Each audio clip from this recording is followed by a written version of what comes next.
لا إله إلا الله وحده لا شريك له ونشهد أن سيدنا وسندنا وحبيبنا ومولانا محمدا عبده ورسوله أرسله بالحق بشيرا ونذيرا وداعيا إلى الله بإذنه وسراجا منيرا أما بعد أعوذ بالله من الشيطان الرجيم بسم الله الرحمن الرحيم لن تنالوا البر حتى تنفقوا مما تحبون صدق الله العظيم وقال الله تعالى في شان حبيبه مخبرا وآمرا إن الله وملائكته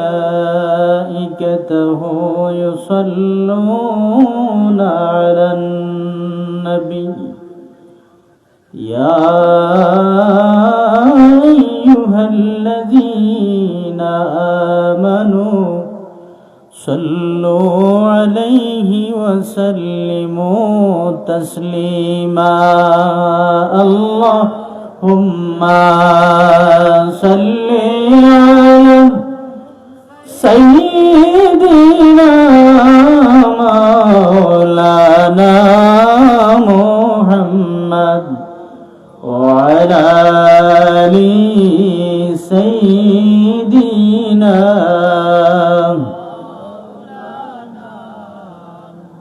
मोहब्बतेर आवाज़े मदीनार दिके ख्याल करे एकटू मोहब्बते अल्लाहुम्मा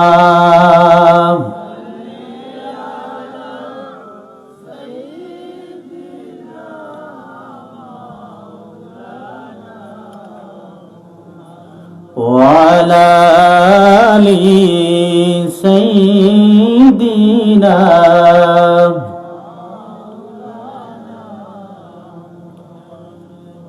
এই দুনিয়ায় আমরা সবাই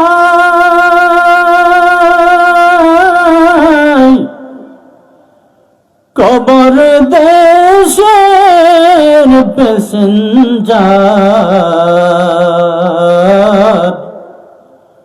কেউ বাগে কেউ বা পরে যেতে হবে গুরের পার আল্লাহুম্মা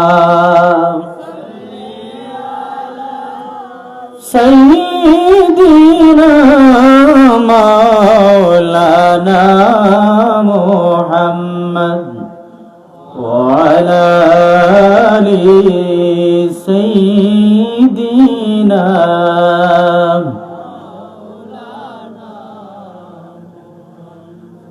আল্লাহর যে আশিক হইয়া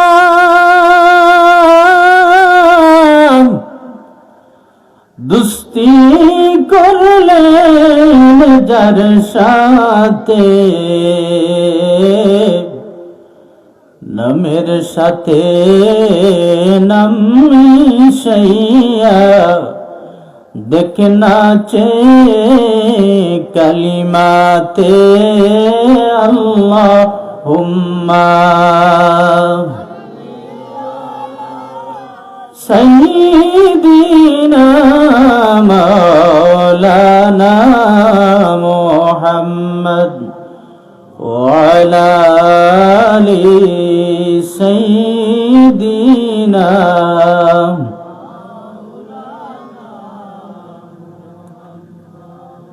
দুনিয়াতে নৌকা দাইয়া কবরে কাদাইয়া না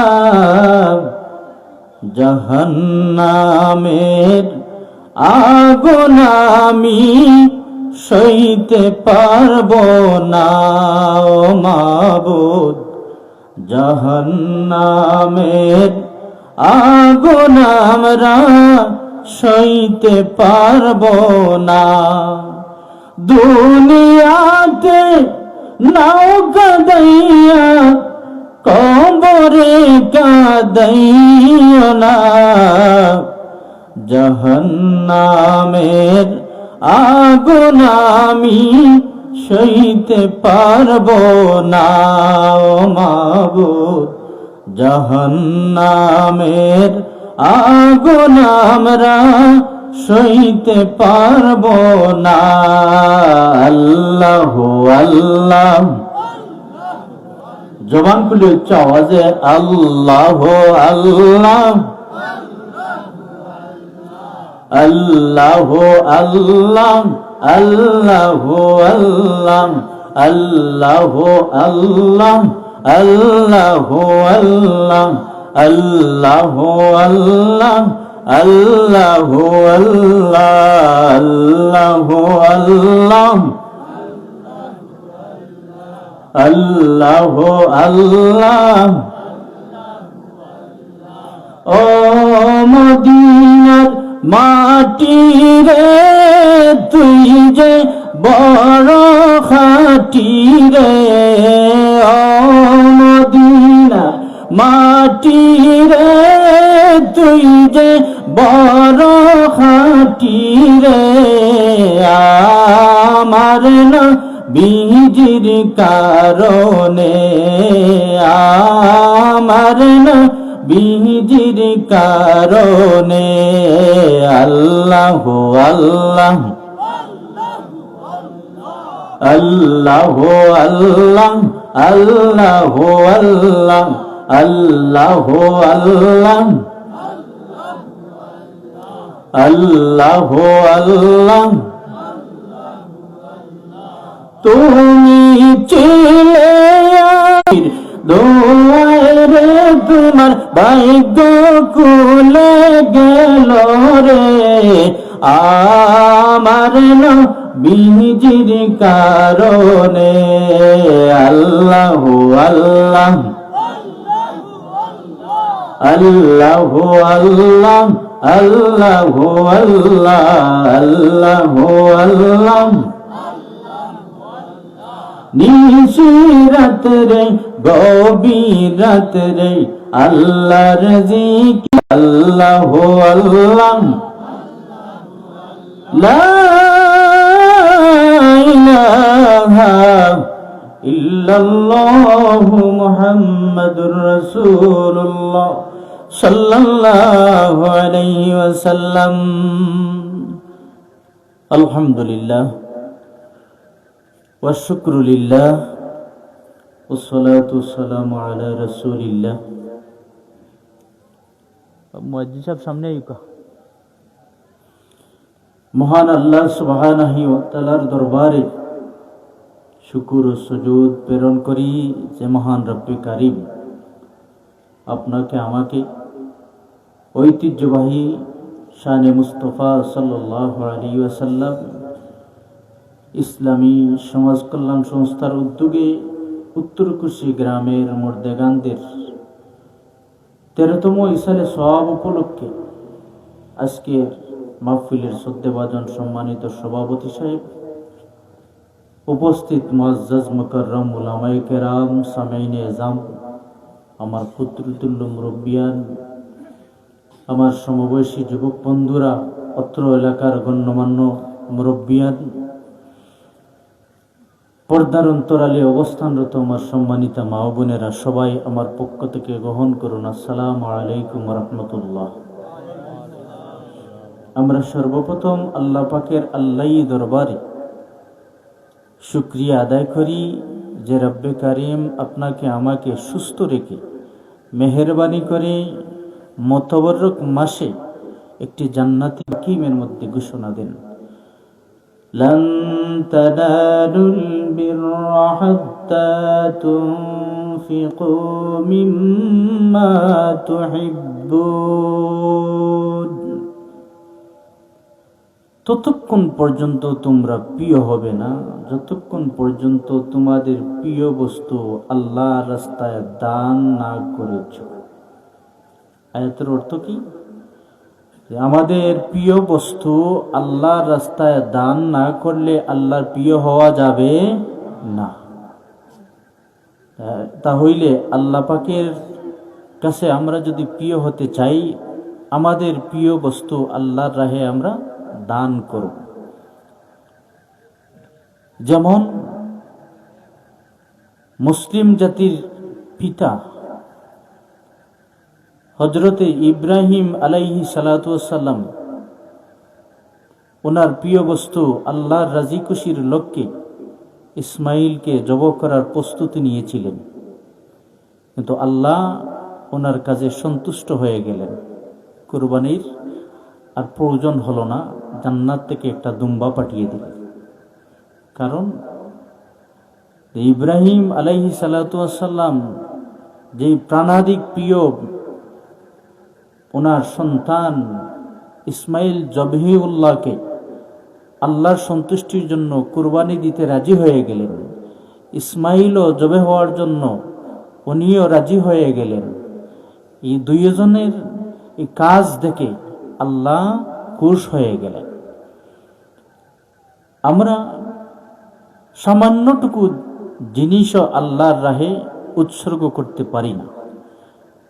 পয়গম্বর যারা গুজরিয়া গেলেন, ওনাদের জীবন তালাশ করলে দেখা যায় কঠিন কঠিন পরীক্ষা দিয়েছেন, এমনকি প্রিয় প্রাণাধিক বস্তু আল্লাহর রাস্তায় দান করেছেন, তারা পরীক্ষায় পাশও করেছেন। সেহেতু আমরা আল্লাহ পাকের রাহে আল্লাহর পথে আল্লাহর সন্তুষ্টির জন্য আমাদের প্রিয় বস্তু আমরা দান করব। সবাই বলি ইনশাআল্লাহ। যখন আল্লাহ পাক রব্বুল আলামিন এই জমিনটা সৃষ্টি করলেন, জমিনে কম্পন শুরু করলো।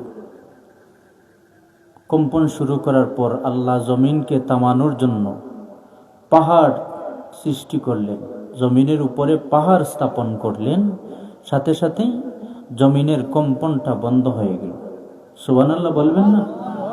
এই যে পাহাড় দেখা যায় না উত্তর দিকে ইন্ডিয়ার যে পাহাড়, এই পাহাড়গুলা কোনো মানুষ করেন নাই, এই পাহাড়গুলা আল্লাহ পাকের কুদরতে হয়েছে। এই জমিন যে কাফা শুরু করেছিল, কাফাটা থামানোর জন্য এই পাহাড় আল্লাহ স্থাপন করেছে। সাহাবায়ে কেরাম আল্লাহর হাবিবের নিকট আরজ করেন, ইয়া রাসূলুল্লাহ, পাহাড়ের চাইতে আরো শক্তিশালী কোন জিনিস কি আল্লাহ সৃষ্টি করেছেন? আপনার আমার নবী সাইয়্যিদুল মুরসালিন জবাব দেন, আমার সাহাবীরা রে, পাহাড়ের চাইতে আরো শক্তিশালী জিনিস হলো হাদিদ, লোহা। হাদিদ হলো আরবি শব্দ। কোরআন শরীফের সূরা হাদিদ নামে একটা সূরা আছে। হাদিদ শব্দের অর্থ হলো লোহা। পয়গম্বর দাউদ আলাইহিস সালাতু ওয়াস সালামকে আল্লাহ মুজিজা দিয়েছিলেন, লোহা যদি উনি হাত দ্বারা ধরতেন, যেদিকে মন চাইতে শক্তিশালী জিনিস হলো আগুন, যাকে আরবিতে নার বলা হয়। আগুন, আগুন শক্তিশালী না? আপনারা বাজারে গেলে খামার বেটার নিকটে গিয়ে চাইতে শক্তিশালী হলো পানি। আগুন লাগলে পানি দিলে নিবে কি নিবে না? নিভিয়া যায়। আপনি রডটা যখন আগুন দিয়ে পুড়াইয়া লাল করবেন আর পানির মধ্যে যখন রাখবেন, সাথে সাথে রডটা ঠান্ডা হয়ে যায়। তাহলে বোঝা গেল আগুনের চাইতে শক্তিশালী পানি। কারো বাড়িতে অথবা গোয়ালা ঘরে, খেরের ঘরে, খের কুটার ঘরে যদি আগুন লেগে যায়, তাহলে আমরা কি করি? পানি দিয়া নিভাই। নিভাই কি নিভাই না? এই তো আর একটা কথা আপনারা স্মরণ করলেন, আলোচনার ভিতরে আসলো যে আমাদের এলাকায় কিছু দুর্বৃত্তরা আছে, কিছু খারাপ চরিত্রের লোক আছে, খের কুটার করে আগুন দেয়। আপনাদের এলাকায় আছে কিনা আমি জানি না, কিছু এলাকায় আছে যে আপনার সাথে যদি শত্রুতা থাকে তা আপনার গোয়াল ঘরে অথবা আপনার খের কুটার করে আগুন দিয়ে দিবে। একটা পশুর সারা বছরের রিজেক্ট, পশু খাইবে, এই পশুর রিজেক্টটা সে আগুন দিয়ে পুড়াইয়া ছাই করে দেবে। এটা একটা জঘন্য নিকৃষ্ট একটা কাম। আল্লাহর ওয়াস্তে ভাই, যদি কারো মনে এমন আসে যে তার সাথে আমি শত্রুতা আগুন ধরে মিটাইব, আল্লাহর ওয়াস্তে এই কাজটা করবেন না। হয়তো আপনারা করেন নাই, আগামীতেও সেই কাজটা যেন আপনাদের দ্বারা না হয়। কারণ আগুন শক্তিশালী জিনিস, নিবানোটা বড় কঠিন। সাহাবায়ে কেরাম আরজ করেন, পানির চাইতে শক্তিশালী কোন জিনিস কি আল্লাহ সৃষ্টি করেছেন? আমার আপনার নবী জবাব দেন, আমার সাহাবীরা রে, আগুনের চাইতে শক্তিশালী হলো পানি, পানির চাইতে শক্তিশালী হলো বাতাস। এই যে বর্তমান সিজনে আপনার আমার পুকুরের পানি শুকাইয়া যায়, ওই পানিগুলা কোথায় যায়? ওই পানিগুলা বাতাসের মাধ্যমে আল্লাহ আকাশে উঠাইয়া নেন। আবার সময় মতো ওই পানিগুলা বৃষ্টির মাধ্যমে আপনাকে আমাকে আল্লাহ রহমত হিসাবে উপহার দেন। সুবহানাল্লাহ। তাহলে বোঝা গেল পানির চাইতে শক্তিশালী বাতাস। সাহাবায়ে কেরাম আরজ করেন, ইয়া রাসূলুল্লাহ, শেষবারের মতো প্রশ্ন, আরো শক্তিশালী কোন জিনিস আসেনি? নবীজি জবাব দেন, আমার সাহাবীরা রে, এই সবের চাইতে শক্তিশালী হলো আল্লাহ পাক রব্বুল আলামিন যে জিনিসটা পছন্দ করেন, এই সব জিনিসের চাইতে শক্তিশালী হলো দান সদকা। এত শক্তির কথা আমরা জানলাম। সব শক্তির উস্তাদ হলো কি? দান সদকা। আর সদকাতু তারুদ্দুল বালা, সদকা করলে, দান করলে বালা মুসিবত দূর হয়, বালা মুসিবত দূর হয়। এক ব্যক্তি তার বাড়ির পাশে একটা পাখির বাসা, ওই পাখির বাসা থেকে সে ডিম নিয়ে যায়। এই ঘটনাটা পয়গম্বর সুলাইমান আলাইহিস সালাতু ওয়াস সালামের যুগের এক ব্যক্তির ঘটনা। ওই পাখি সুলাইমান আলাইহিস সালাতু ওয়াস সালামের কাছে নালিশ করল। এখন প্রশ্ন জাগতে পারে যে সুলাইমান আলাইহিস সালাতু ওয়াস সালামের কাছে পাখি নালিশ করবে, বিচার দিবে, পাখির বাসা, পাখির কথা সুলাইমান কিভাবে বুঝবে? আল্লাহ পাক সুলাইমান আলাইহিস সালাতু ওয়াস সালামকে পাখির বাসা, হিংস্র প্রাণীর বাসা, জিন জাতির বাসা, সব বাসা বোঝার ক্ষমতা আল্লাহ দিয়েছিলেন বিদায় উনি বুঝতেন। এর জন্য পাখি নালিশ করলো, পয়গম্বর, এই মানুষটা, আমি বড় আশা নিয়ে ডিম পাড়ি, আমি ডিম থেকে বাচ্চা দিব, আমার বংশ বিস্তার লাভ করবে, কিন্তু ওই মানুষটা আমার বাসা থেকে ডিম নিয়ে যায়। তখন পয়গম্বর সুলাইমান আলাইহিস সালাতু ওয়াস সালাম জিনকে ডাকলেন, জিন আসো তো, তুমি ওই পাখির যেই জায়গায় বাসা ওই গাছের মধ্যে তুমি বসে থাকবে, যখন ওই মানুষটা ডিম আনতে যাইবে তখন এমন তাফা দিবে, এক তাফায় সে আর ডিম আনার কথা ভুলে যাইবে, এমন একটা তাফা দিবে। যেই মানুষটা ডিম আনতো তার অভ্যাস অনুযায়ী পাখির বাসায় গেল, যাওয়ার পথে একজন তার কাছে কিছু চাইল, চাওয়ার ফলে ওই মানুষটা আল্লাহর রাস্তায় কিছু দান করে ফেললো, তার উদ্দেশ্য হলো আল্লাহ বালা মুসিবত থেকে আমাকে হেফাজত রাখি। ওই যে সদকা তু তারুদ্দুল বালা, সদকা করলে যে বালা মুসিবত আল্লাহ দূর করে, এই ঘটনা থেকে একটা মোটামুটি একটা উদাহরণ বোঝা যায়। গাছে ওঠার সময় জিন তো পাহারায় আছে, জিন তো আর তাকে তাফাও দেয় নাই, বাধাও দেয় না। এইভাবে ডিম আনলো, আনার পর আবার পাখি নালিশ দিয়ে বসলো, পয়গম্বর সুলাইমান আপনার কাছে নালিশ দিলাম, আজও আমার বাসা থেকে ডিম নিয়ে গেল, আপনার কাছে নালিশ দিলাম, কোনো কাজ তো হলো না। পয়গম্বর সুলাইমান ওই যে জিনকে পাঠাইলেন, ওই জিনকে ডেকে আনলেন, ও জিন, তোমাকে আমি পাঠাইলাম পাহারা দেওয়ার জন্য, কিন্তু এরপরেও মানুষটা পাখির বাসা থেকে ডিম আনলো কিভাবে? জিন ডাক দিয়ে বলে, পয়গম্বর আমি কি করব? ওই মানুষটা গাছে ওঠার আগে, বাসা থেকে, পাখির বাসা থেকে ডিম নেওয়ার আগে কিছু সদকা করে, কিছু দান করে আসছে।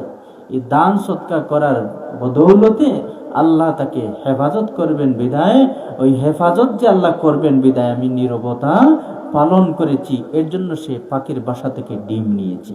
তাহলে বোঝা গেল ওই মানুষটা দান করার কারণে সে জিনের কবল থেকে মুক্তি পাইল, পাখির বাসা থেকে ডিমও আনা তার জন্য সম্ভব হলো। কিন্তু এটা আমাদের গ্রামে গঞ্জে ছোট ছোট বাচ্চারা এই যে শালিক পাখির বাসা থেকে ডিম আনে, বাচ্চা আনে, কোকিল পাখির বাসা থেকে ডিম আনে, বাচ্চা আনে, এগুলা আপনারা করবেন না। কারণ কোনো মায়ের কুল থেকে বাচ্চা আনলে মা যে কষ্ট পায়, তেমনি ভাবে একটা পাখিও তার বাসা থেকে বাচ্চা বা ডিম আনলে সে সমান কষ্ট পায়। এর জন্য যারা ছোট আছো, পাখির বাসা থেকে ডিমও তোমরা আনিও না, বাচ্চাও তোমরা আনিও না, কারণ এটা অভিশাপ পেয়ে যাবে। অনেক মানুষ দেখলাম জীবনে যারা পাখি শিকার করলেন, মৃত্যুর আগে শুকাইয়া হাড্ডি গুড্ডি নিয়া বড় রোগ বেদি নিয়া মারা গেছেন। জানি না আপনারা দেখছেন কিনা, আমি দুইজনের অবস্থা দেখেছি যে যারা পাখি শিকার করতেন কিছুদিন পরেও তাদের অবস্থা ভালো না, কারণ পাখিদের অভিশাপ। এর জন্য আমরা পাখি শিকার করব না, পাখির বাসা থেকে আমরা তার বাচ্চা আনবো না, ডিমও আমরা আনবো না।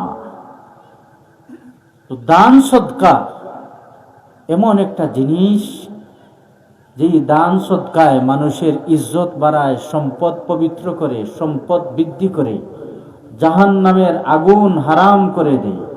এই জন্য আমরা দান সদকা আল্লাহর রাস্তায় খুলুসিয়তের সহিত আমরা করব।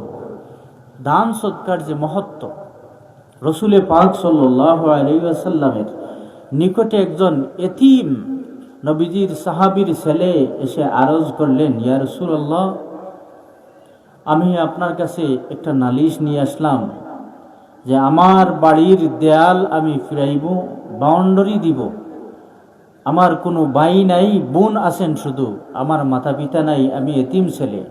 আমি বাউন্ডারি দেওয়ার সময় যেই জায়গা দিয়ে বাউন্ডারি করব, সেই জায়গায় আমার পাশের বাড়ির একজন মানুষের খেজুর গাছ পড়ে গেছে।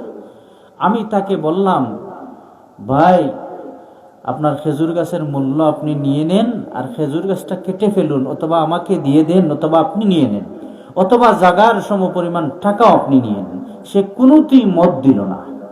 ইয়া রাসূলুল্লাহ, আমি তো দেয়াল ফিরাইতে পারতেছি না, বাউন্ডারি দিতে পারতেছি না, আপনি একটু অনুরোধ করে দেখুন সে আপনার কথা মানে কিনা।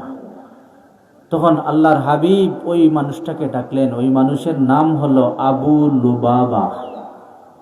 আল্লাহর হাবিব ডাকলেন, আবু লুবাবা এদিকে আসো তো। আবু লুবাবা গেলেন। আবু লুবাবা যাওয়ার পরে আল্লাহর হাবিব ওয়াজ করলেন যে, আবু লুবাবা, যদি কোনো এতিমকে তুমি দান করো তাহলে জান্নাতে তোমার জন্য আল্লাহ একটা ঘর বানাইয়া রাখবেন, একটা বাগান বানাইয়া রাখবেন। সুবহানাল্লাহ। এত ওয়াজ নসিহত করার পরেও আবু লুবাবা গাছটা এতিমকে দিবেও না, কাটবেও না, বিনিময়ও সে নিবে না, আল্লাহর হাবিবের নিকট থেকে চলে গেল। ওই আবু লুবাবা চলে গেল। আবু লুবাবা চলে গেল। এই সংবাদটা হযরত বিলাল রাদিয়াল্লাহুর কাছে পৌঁছলো। বিলাল রাস্তায় রাস্তায় হাঁটেন আর ডাক দিয়ে বলেন, যদি আমার সম্পদ থাকতো তাহলে আমি ওই এতিমকে সদকা করতাম, যে কোনো কিছুর বিনিময়ে হলো এতিমের দেওয়াল দেওয়ার জন্য আমি ব্যবস্থা করে দিতাম। আমি গরিব, আমার সম্পদ নাই, আমি কি করি? বিলাল হাঁটেন আর ওই কথা বলতেছেন। সহযোগিতা করলে, দান করলে আল্লাহ জান্নাতে একটা বাগান দিবেন। আমার তো কত সম্পদ আছে, আমি একজন শিল্পপতি মানুষ, আমি এই কাজটা করার জন্য প্রস্তুতি নিয়ে আবু লুবাবার কাছে হযরতে দাহদা গেলেন। হযরতে দাহদা আবু লুবাবার নিকটে গিয়ে বলেন, ও আবু লুবাবা রে, তোমার হাল হকিকত, তোমার অবস্থা কেমন? তোমার মাতা পিতা দুনিয়াতে আসেননি, তোমার সন্তান সন্ততি কেমন আছেন? আবু লুবাবা ডাক দিয়ে বলেন, ও নবীজির সাহাবী শিল্পপতি, ও দাহদা গো, আমার মাতা পিতা দুনিয়াতে নাই, আমি এতিম। আমার মাতা পিতা ক্রমান্বয়ে দুনিয়া থেকে বিদায় নিয়ে গেছেন। আমার মাতা পিতা তো দুনিয়াতে নাই, তাহলে তোমার সন্তান সন্ততি কি আছে? আবু লুবাবা বললেন, একটা সন্তান ছিল, সেও মারা গেছে। মাতা পিতাও নাই, সন্তানও নাই, আমার এত সম্পদ দিয়ে আমি কি করব? তখন সুযোগ পেয়ে হযরতে দাহদা বললেন, আবু লুবাবা, আমরা তো এই মুসাফিরি জিন্দেগি শেষ করতে হবে, ক্ষণস্থায়ী জিন্দেগিতে থাকবো না, কারণ তোমার মাতা পিতাও রইলেন না, তোমার সন্তানও রইল না, তুমি একদিন না থাকতে পারো, আমি একদিন না থাকতে পারি। একটা কাজ করো ভাই, ওই যে এতিম সন্তানটা তার দেয়াল দিতে পারতেছে না, তার বাড়িটা নিরাপদ করতে পারতেছে না, তুমি যদি তোমার খেজুর গাছটা আমাদেরকে দিয়ে দাও, যত মূল্য হয় তোমাকে দিয়ে দিব। মদিনায় একটা বাগান, যেই বাগানে রাসূল পাক সাল্লাল্লাহু আলাইহি ওয়াসাল্লাম পানি পান করেন, এই কূপের পানিটা মিষ্টি, এমনকি উসমান, ওমর, আবু বকর, আলী ওই কূপ থেকে, এই দাহদা রাদিয়াল্লাহু তাআলা আনহুর এই বাগানের কূপ থেকে মিষ্টি পানি পান করেন। ওই বাগানটা আবু লুবাবা তোমাকে আমি দিয়ে দিব। সুবহানাল্লাহ। আবু লুবাবা রাজি হয়ে গেল। ওই যে তার বাবা হারাইছে, মা হারাইছে, বাচ্চা হারাইছে, মনটা একটু নরম হয়েছে। নরম হওয়ার কারণে সে মেনে নিল। তখন দাহদা রাদিয়াল্লাহু তাআলা আনহু ওই বাগানটা দিয়ে দিলেন, আর আবু লুবাবা তাতে রাজি হয়ে গেল। তখন বাড়িতে গেলেন, বাড়িতে যাওয়া, তখন বিবিরা বললেন, স্বামী, এত সুন্দর বাগান, এত সুন্দর পরিবেশ রেখে আমরা কোথায় যাব? তেমনি মুহূর্তে আল্লাহর হাবিব ঘোষণা দিলেন যে এই বাগানটা দাহদা রাদিয়াল্লাহু তাআলা আনহু এতিমকে একটা বিপদ থেকে, মুসিবত থেকে উদ্ধার করার জন্যে দান করার কারণে আল্লাহ তার পরিবারের জন্য জান্নাতে সুন্দর একটা বালাখানা তৈয়ার করে রেখেছেন। সুবহানাল্লাহ। হযরত দাহদা বিবিকে ডাক দিয়ে বললেন, বিবি রে, এই দুনিয়াতে আমরা বাগান চাই না, যত বাগান পেয়েছি সুন্দর সম্পদের মালিক হয়েছি। বিবি রে, ওই বাগানে থেকেছি, ঘরেও থেকেছি, এত আরাম আয়েশ ভোগ বিলাসে থেকেছি। ও বিবি, আমরা একটু বের হয়ে যাই, ওই এতিমের বিপদ মুক্তির জন্য এই বাগানটা আল্লাহর রাস্তায় দান করে দেই।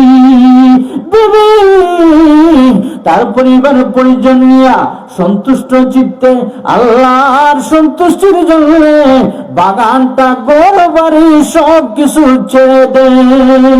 সুবহানাল্লাহ। এত সুন্দর, তো আরাম আয়েশের ভোগ বিলাসের বাড়িঘর ছেড়ে দিলেন একটা এতিমের প্রয়োজন মেটানোর জন্য। কিন্তু আমরা আসলে, আমাদের অনেকের তৌফিক আল্লাহ দিয়েছেন, কিন্তু কোন পথে আমরা ব্যয় করব, আমরা তার সঠিক পথটা অবলম্বন করি না। আপনারা শুনলে হয়তো দুঃখ প্রকাশ করবেন। আমার জানামতে এক লোক, তার ভালো টাকা পয়সা আছে, সে এক জায়গায় আল্লাহর ঘরে মান্নত করেছে যে আমি মসজিদে এত টাকা বা ওই কাজটা করে দিব। কয়েক বছর গত হয়ে যায়, তার মান্নতটা আদায় করে না। কিন্তু বাহির থেকে তার মুসাফিরি যে ভ্রমণ যে জায়গায় করেন, দেশে কিছুদিন থাকার জন্য যখন আসেন, আসার পরে বিভিন্ন সমাজের বিভিন্ন মিটিং মিছিলে ভালো ভালো অনুদান রাখেন, কিন্তু আল্লাহর করে যে মান্নত করেছেন সেটা আদায় করেন না। এমনকি আরো আশ্চর্য, আপনারা মানে আশ্চর্য হবেন যে ওই মানুষটা বিভিন্ন খেলায় ফার্স্ট প্রাইজ পর্যন্ত দিয়ে থাকেন, কিন্তু মসজিদের মান্নতটা উনি আদায় করেন না। তো টাকা পয়সা আল্লাহ দিলেন, কিন্তু কোন কাজে ব্যবহার করবেন আপনি সেটাও আপনি পন্থাটা বেছে নিতে পারলেন না। কারণ ধনী আপনি আজ আছেন, আপনার তৌফিক আছে, কাল তো আপনি থাকবেন না। ফিরআউনও ধনী ছিল, কারুনও ধনী ছিল, তাদের সম্পদ কি আছে? আছে সম্পদ? সম্পদ নাই। নদীর পার ভাঙ্গে সে পার করে, এই তো নদীর খেলাম, সকালবেলার ধনীর তুই, ফকির সন্ধ্যাবেলা। ঠিক কিনা? কত মানুষ আমরা দেখলাম আপনাদের এলাকায়, আপনাদের গ্রামে দেখেছেন কিনা? 5-7 বছর আগে গরিব ছিলেন, এখন তার অবস্থা ভালো, আল্লাহর রাস্তায় দান করতেছেন। আবার দেখা যায় যে কোনো মানুষ 5-7 বছর 10 বছর আগে ভালো ধনাঢ্য ছিলেন, এখন গরিব হয়ে গেছেন, আর তার সাধ্য নাই। এজন্য আপনার যখন আল্লাহ আপনাকে এই সম্পদ দান করেছেন, আপনার পবিত্র হওয়ার জন্য, আপনি আল্লাহর রাহে এই প্রিয় বস্তুটা আপনি আল্লাহর রাস্তায় দান যদি করেন, তাহলে আল্লাহ খুশি হয়ে আপনার সম্পদটা বৃদ্ধি করে দিবেন। এর জন্য আমরা আল্লাহর রাস্তায় দান করব। দান করলে মানও বাড়ে, মাল সামানও আল্লাহ বাড়াইয়া দেন, বরকত দান করেন। সুবহানাল্লাহ। দানবীর হজরতে উসমান জিন নুরাইন রাদিয়াল্লাহু তাআলা আনহু, যাকে উসমান গনি বলা হয়, আরেকটাও বলা হয় মালে গনি। গুড় শুকাইতেছেন, যে পিঁপড়া গুড়ের মধ্যে উঠে গেছে, শুকাইলে রৌদ্রের মধ্যে রাখলে হয়তো পিপিলিকা গুলা তার গুড় থেকে ছেড়ে যাবে, ওই গুড়গুলা খাওয়া যাবে। যখন সাইল এই অবস্থা দেখলো, আর কিছু না বলে আল্লাহর হাবিবের নিকটে সে আরজ করে, ইয়া রাসূলুল্লাহ, এমন একজনের কাছে পাঠাইলেন, সে আমার চাইতে আরো বড় গরিব বোঝা গেল, আমার চাইতে আরো বখিল বোঝা গেল। এমন একজন মানুষের কাছে পাঠাইলেন যে গুড় থেকে পিপিলিকা বেছে বেছে ওই গুড়গুলা শুকাইতেছেন। আমি ওই মানুষের কাছে খুঁজি নাই, আমি চলে আসছি। আল্লাহর হাবিব বললেন, যারে সাইল, আবার চলে যা, আমি নবী বললাম তুমি যাওয়ার জন্য, ওই উসমান গনির কাছে বলার জন্য, তুমি কেন বললে না? আবার যাইয়া দেখলেন, সাইল দেখেন হযরতে উসমান রাদিয়াল্লাহু তাআলা আনহু রুই শুকাইতেছেন। রুই বুঝেন তো? তুলা, যে আমরা বালিশ বানাই, তুষক বানাই, লেপ বানাই, এই রুই শুকাইতেছেন। রুই বাতাসে যখন উড়াইয়া যায়, তখন ওই রুইগুলা উসমান রাদিয়াল্লাহু তাআলা আনহু একটু ধরতে চান, রুইগুলা রাখতে চান। ওই সাইল এই অবস্থা দেখে আবার সে ফিরে আসলো, যে এই মানুষটা বাতাসে রুই উড়াইয়া নেয়, ওই রুইগুলা বাতাস থেকে কেড়ে রাখেন, ওই মানুষটা আমাকে আর কি দিবে?